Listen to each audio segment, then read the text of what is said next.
अड़ी हुई थी इस बिल को पास कराने के लिए और हमें अफसोस है, हम लोगों ने पूरी तरह से विरोध और प्रदर्शन किया और पूरी ताकत के साथ में हमने, हमारी पार्टी ने, हमारे नेता माननीय अखिलेश यादव जी ने, लेकिन सरकार ने ये बिल पास करा लिया। और आने वाले समय के अंदर जब पुराने समय को याद किया जाएगा तो इस इतिहास को लोग माफ नहीं करेंगे कि किस प्रकार से इस बिल को पास कराया गया। लेकिन देखिए, सरकार लगातार यही समझाने की कोशिश कर रही है कि गलत नैरेटिव ना सेट किया जाए। ये मुसलमानों के हित में है, महिलाओं के हित में है, जो गरीब मुसलमान है उनके हित में है, तो लगातार विरोध क्यों? क्या हित में है, मैं पूछना चाह रहा हूँ। अगर ये हित में है तो फिर सरकार को समझाने के प्रयास की जरूरत ही क्यों पड़ रही है? अगर ये हित में है तो ऐसी चीज सामने ही क्यों आई कि क्यों लोगों को, सरकार को ये समझाना पड़ रहा है कि ये उनके विरोध में नहीं है, उनके हित में है? और अगर हित में है तो बताएं, क्या महिलाओं की जहां तक बात है, महिला पहले से, उसके अंदर 2 महिलाओं का पहले से है और उससे ज्यादा भी हो सकती हैं, तो कौन सा नया तीर मार दिया सरकार ने? उन महिलाओं को क्या सम्मान दिया है?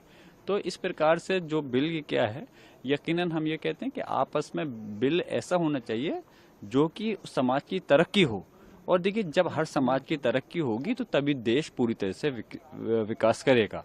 अगर एक समाज को टारगेट करेंगे तो फिर देश के प्रति, आप विकास के प्रति वो वफादारी नहीं कहला सकते।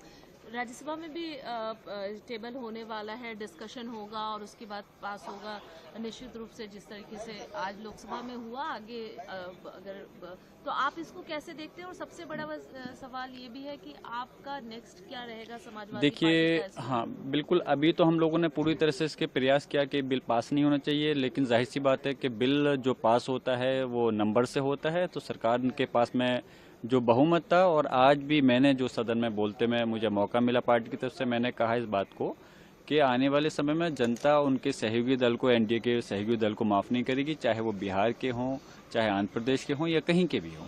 तो इसलिए और अब राज्यसभा में आएगा तो पूरा प्रयास करेंगे कि वो उसको वहाँ रोक सके। अदरवाइज अगर पास होता है तो उसके बाद में हम इसकी लड़ाई को, जो हमारी तंजीमें हैं समाज की, जो जिस तरह से इसको लड़ना चाहती हैं, सड़क पर लड़ना चाहती हैं, तो हम तब भी साथ रहेंगे और जरूरत पड़ेगी तो न्यायालय भी जाएंगे। एक और सवाल कि कई मुस्लिम जो समुदाय है, कई मुस्लिम मंच है, वो आगे है, उन्होंने इसको सपोर्ट भी किया, तो आखिर अलग अलग क्यों? कोई सपोर्ट नहीं कर रहा। देखिए, जहां तक बात है मिसाल के तौर पर कि अगर कहीं 95% अगर किसी चीज में कहीं वोट समर्थन में है या किसी चीज के विरोध में है तो लगभग वो 100% के ही कहलाते हैं। और मैं इस बिल में मैं गारंटी के साथ में कहता हूँ, हमारे समाज का आप 1% तो छोड़िए, पॉइंट कुछ % भी लोग मुश्किल से साथ हो पाएंगे इस बिल के, क्योंकि जाहिर सी इस बिल को क्लियर है, ये बिल जो है हमारे समाज को तोड़ना और कमजोर करने के लिए लाया गया।